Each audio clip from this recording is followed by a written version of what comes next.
What would you do if you're Damian Lillard?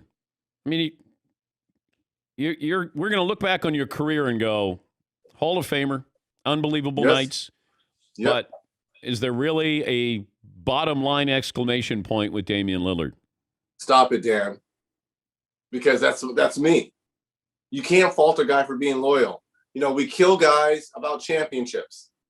And then we kill guys when Kevin Durant leaves Oklahoma City and goes to Golden State. We kill him.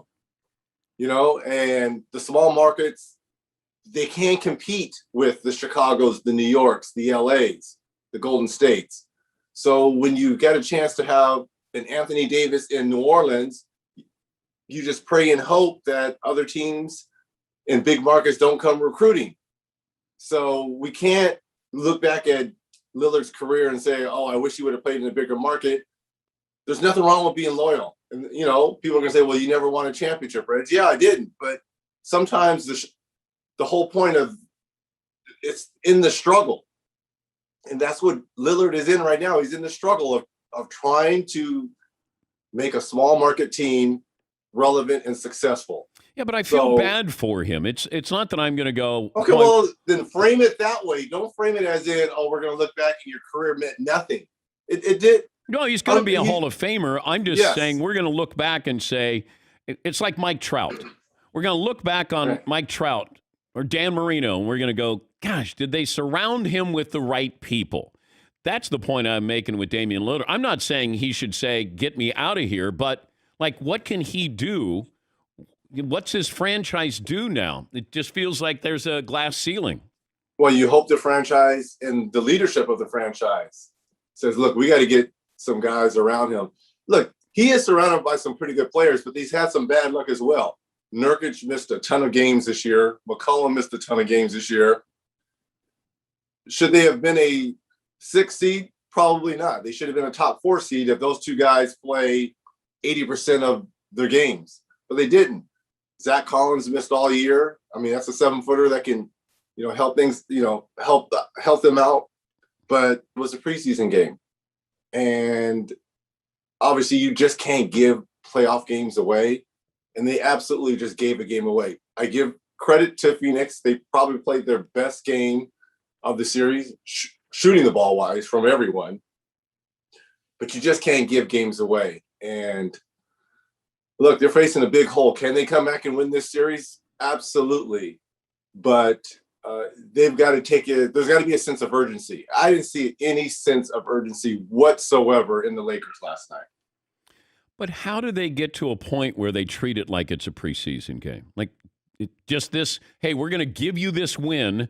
We want to go back home and hopefully we get Anthony Davis. I mean, is that how they viewed this game? I think that's exactly how they viewed it. We have reinforcements coming back, knock on wood. But people need to understand there's two things that are very difficult to play with in the game of basketball. A groin injury, very difficult because that's your lateral movement, and back injuries because, everything is done. Your back controls just about everything. And I'm sure it was a very difficult decision for AD not to play last night. But the Lakers played like, okay, we'll give you guys this game. Yeah. We'll get 80% AD back, win at home, and then we'll take our chances here in Game 7 where we won in this place in Game 2. They're putting all their eggs in one basket, assuming that they can win 2 games in a row, and they are messing with fire because Chris Paul is hungry. He wants to beat his good friend, LeBron James. Devin Booker, this is his first time in the playoffs, and he wants to show the world why he's one of the best shooting guards on the planet. And this young team is getting confidence along the way. And that's why you're messing with fire, because they've gained their confidence, which was kind of snatched from them early on with the Chris Paul injury and the way Devin Booker, he hadn't played particularly great in this series, had a monster game one and played great last night. But they have confidence now, and they feel that they're the better team, even though they're the number 2 seed. They feel that they're the better team now. Lakers are in real trouble. What do you make of Charles Barkley's nickname for Anthony Davis? Which I didn't hear what it was. Seton, will you play it for Reg? Anthony Davis I told you the Lakers can't win this series. Forget about the championship. They can't win this series without street clothes. I'm not even. Look, I will say this: it takes a lot not to play the game of basketball, especially in the playoffs. And I missed, I think in my career, and Seton, you can go back and look at this. I missed 4 playoff games, and I believe it was in '96. A week before the playoffs were to begin, Otis Thorpe broke my orbital fracture. I broke my bone in my. He gave me a good fist to the eye, going for a loose ball, and I was out.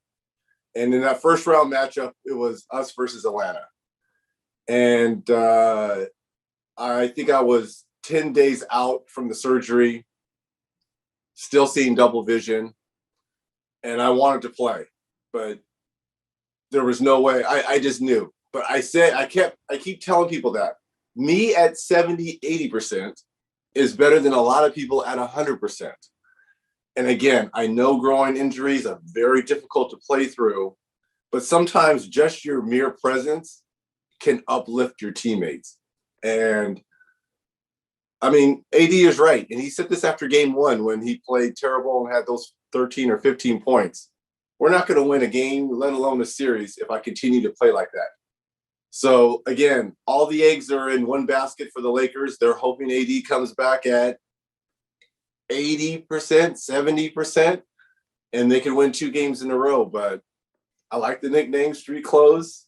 I probably would have went with Can't Get Right, but we'll find out. How about Dated Davis? Anthony Dated Davis. Not bad. Yeah. Not bad. Yeah. I know everyone wants to throw shots. Again, growing injuries are very difficult. If he could play, he could play. It's just, we've seen this from AD. I know he's a champion, but any little bump, he goes down. And you've got to learn how to play and manage with injuries. That's just a part of the game. Everyone at this point in time of the season, something's ailing on them. Yeah. So. You have any problem with LeBron checking out with 5 minutes to go, going to the locker room? No. Well, what, they were down 35. Yeah. What, they're going to make a miraculous comeback? I know. No. But do you stay there with your team? No. I mean, maybe something's ailing on him and he's going to go get ice on something. Look, yeah, LeBron is the best shot for them to move on. So maybe something, that ankle probably got sore. Let me go put it in a bucket of ice. And let me shift all my focus into game 6. I have no problem. There's no need for him to be out there and see that bloodbath. He lived it for about 30 minutes. You know, when the baton is passed here, Reg, from LeBron to who? Like, who gets the baton? People assume it's going to be AD, but they're the Lakers. I'm sure there'll be another superstar on the way in.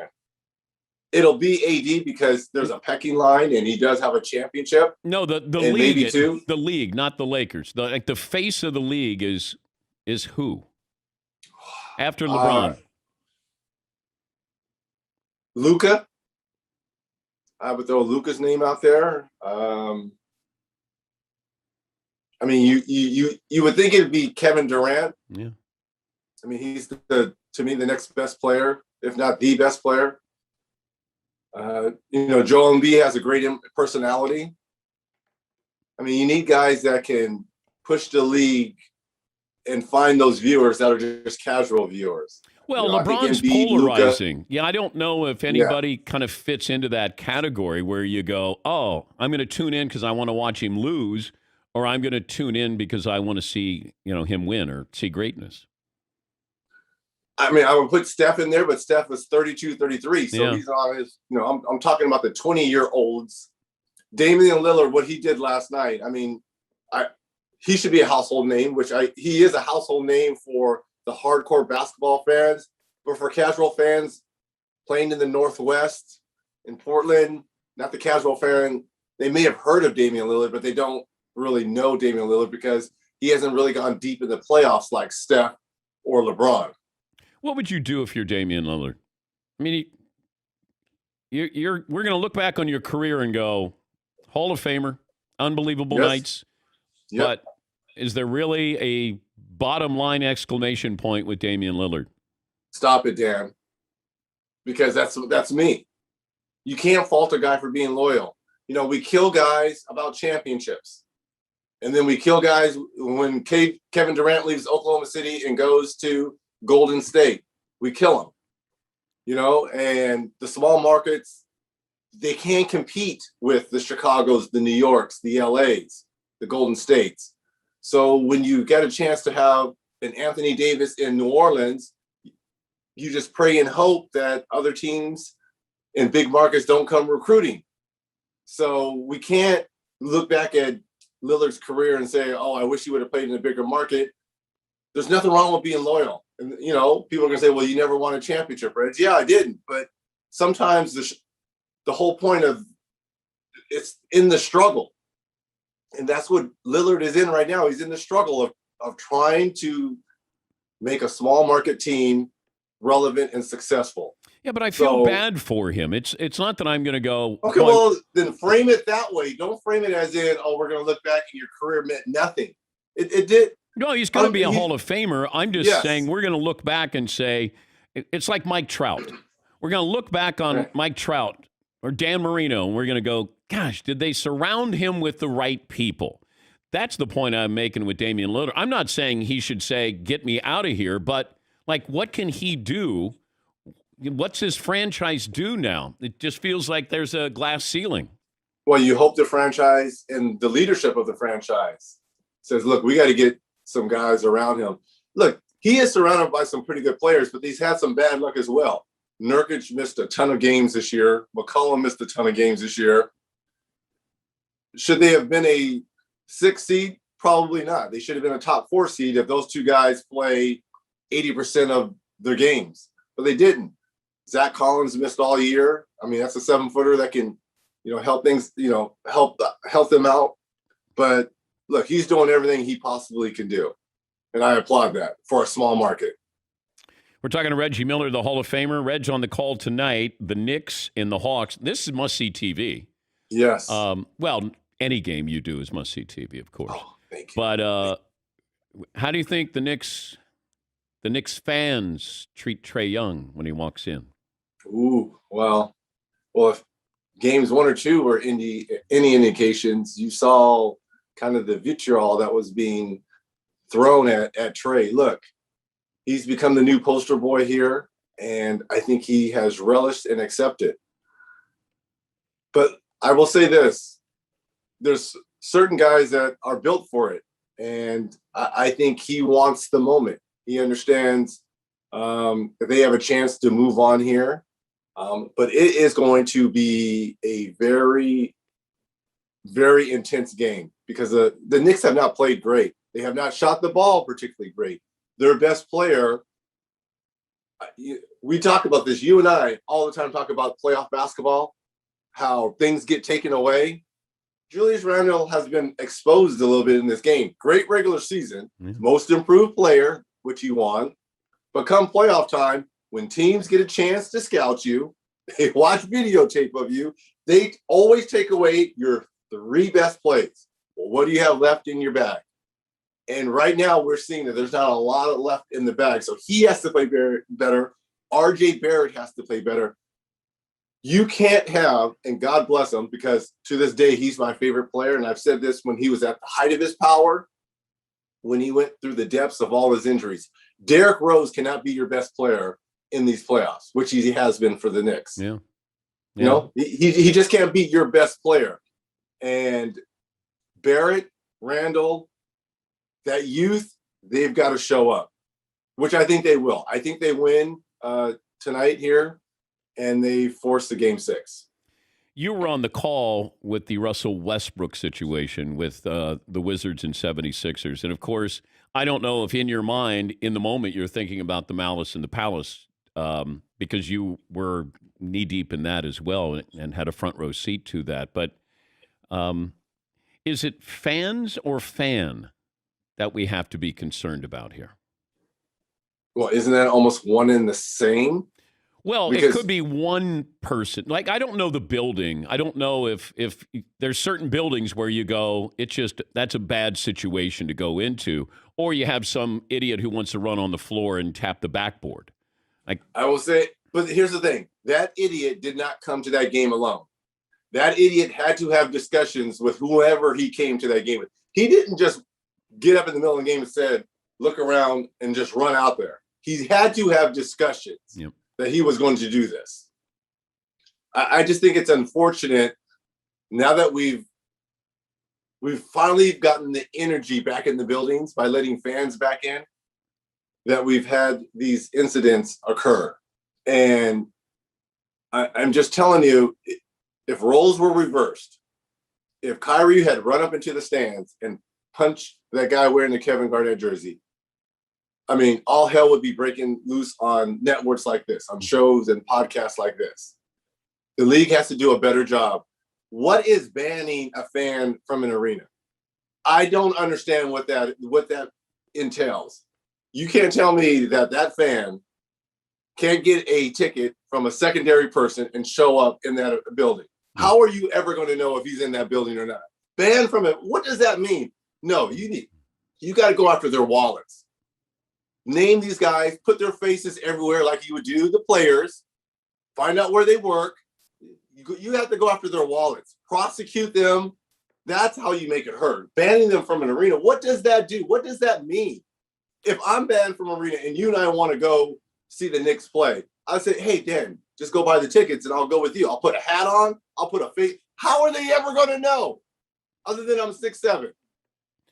Well, the Trae Young situation where somebody would spit on you. That in today's age of COVID, right? And I know we're on our way out of this thing, but to actually spit, what are you thinking of? That is disgusting. Seriously. I mean, it's sad. And I'm asking a 22-year-old to be the bigger man here, and Trae wasn't going to press charges, but it's just sad. Has he ever been named? Do we know who that person is? Did they ever show him? See, that's the point. If Trae Young would have turned around and knocked that dude out, it would be on a loop. I know. That would be on a loop. I don't know how you guys, and the NBA is different than any other sport because those fans can actually touch you. Yes. Like when you're out of bounds, throwing the ball in bounds, I could reach out and touch you. Yes. They can say things. They can throw things. You hear everything there. I don't know. And I will also say this, fans, and I hope this happens. I think we're better than this. They need to start policing each other too. Yeah. Fans need to start policing one another. No, you can't say that. Cut that out. Or Usher, come get this guy. He is saying and doing things that are inappropriate. They need to start policing themselves. Are you going to walk around New York? Are you okay with walking around New York? I'm thinking about going out to get in a late breakfast here. I'm staying somewhere. You guys know this area well. Is it called the Hudson Yards? Is that what it's called? Oh, yeah. Okay, we're staying down by the Hudson Yards. Nice area. So I think I can go out. Yeah, I think I'm going to try and go out for a late lunch. Okay. The good thing about it is everyone has to wear face coverings now, so they won't know who I am until after I pass them. So I'm kind of good. Why don't you wear your Pacer warm-ups and just walk out? Do a Funny or Die where you just walk around and just like people's reaction. Go to a local court. Okay, that'd be pretty funny. Like I think. I did see a basketball court somewhere around here and guys playing. I might just go show up, see if anyone wants to play any horse or one-on-one. But do you think it'll be like Barkley in that commercial for Capital One where he's not sure if he's going to be the first draft pick with those little kids? Like, what happens if you go out there and then you're not the first pick? I would be devastated. I'd be like, don't you know my resume? Don't you know who I am? I'm the Nick Killer. Yeah. There it's me. Remember me? I was on your wall when you were a kid. Do you get booed in the garden? Will you get booed tonight? Oh, they're going to kill me. They are going to kill me, and I'm going to love it. I am going to actually love it. But look, I'm more excited to be working alongside the guy. That's why I'm doing this game. This is all about Marv. I could care less about what the fans are going to say to me. I want him to have potentially, this could be his last game in the Garden. Yeah. I want him to have a great send-off because this has been the greatest play-by-play man this game has ever seen. He worked for the Knicks. I think he deserves a great send-off, and that's why they have sent in the heavy guns to do this game. So I'm excited about it. 27 years ago yesterday, you know what you did against the Knicks? I hope we won a game. You had 25 in the fourth quarter. That was that game. That was the choke sign. That was the Spike Lee choke sign. That's where it all started. 39 points, no turnovers. Because I wasn't going to pass the ball to anyone. That's why there was no turnovers. Who do you want me to pass it to? LaSalle Thompson? No. Sam Mitchell? No. Who am I going to pass the ball to? God, come to think of it, you didn't have any shooters on that. You were the only shooter. I was the only, yes. But we had a squad, though. My Davis boys, Rick Smits. We were ready. We were ready. It was a magical time because we had two cities that didn't really like one another, that hated one another. Yeah. Two coaches that didn't get along, and Pat Riley and Larry Brown. They didn't get along. And it kind of filtered down to the players. Love John Starks now, but couldn't stand him. Charles Oakley was a great friend of mine, but couldn't stand him during those series. So, do you remember you threw the ball at the end of the game, threw it down, spiked it, and it goes into the stands? Damn, I wish I had held on to that ball.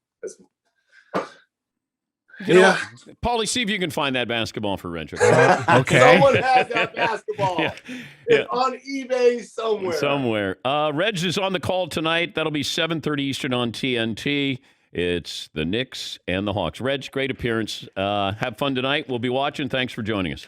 I appreciate it, Theodore. Danettes. Back after this, play of the day, Dan Patrick Show.